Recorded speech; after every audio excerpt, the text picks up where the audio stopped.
Good evening. Rescuers are racing to reach people trapped under the rubble in Morocco after the devastating earthquake. The number of dead has now increased to more than 2,100 people, but there are fears that figure will continue to rise. In the last few minutes, the government has announced that Britain will join those sending help, including a team of search and rescue specialists. Rebecca Barry reports.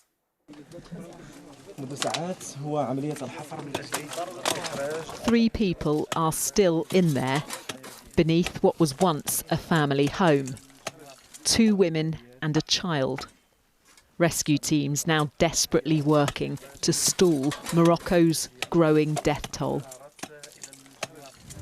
The Al Hals province is known for its spectacular scenery in the Atlas Mountains.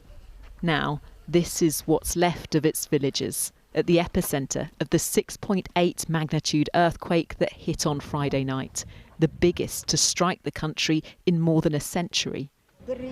Fatna's home has been destroyed, but it could have been far worse. She says she was asleep when the earthquake struck, but couldn't escape because the roof fell on her. Trapped, she was saved by her neighbours, who cleared the rubble with their bare hands. The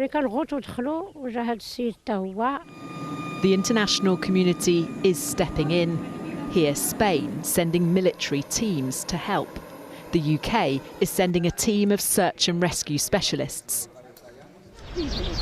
In Marrakesh, the unique architecture that's helped make this city a popular tourist destination couldn't withstand the devastating tremors. Mohammed shows the damage caused to his house. He says his family all managed to escape, but like many, they're now sleeping in the streets, their home too unsafe to return. The full extent of this disaster still unfolding.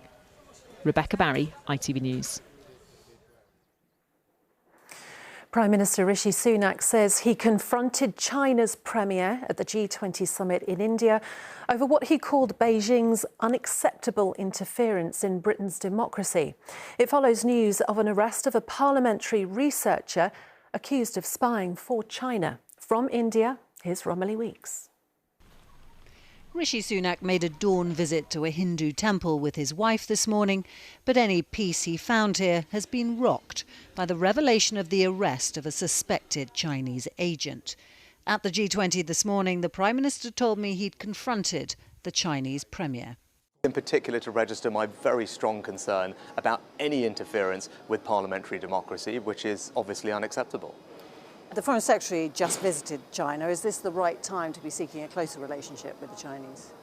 I think our approach is completely aligned with that of our allies. If you look at how countries like America, Japan, Canada, all engage with China, that's what they do, because engaging with people allows you to raise concerns directly.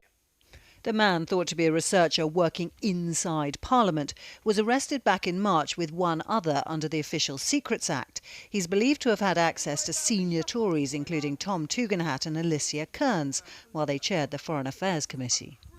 The Chinese president didn't even come to the G20, sending Premier Li in his place. And this latest spying row will give succor to those who believe we shouldn't be trying to engage more with the Chinese. I mean, they've penetrated so many institutions, from universities through to scientific communities and also Parliament. Surely that's an act of a threatening nature. The G20 leaders, including the Chinese premier, visited Mahatma Gandhi's memorial in Delhi today.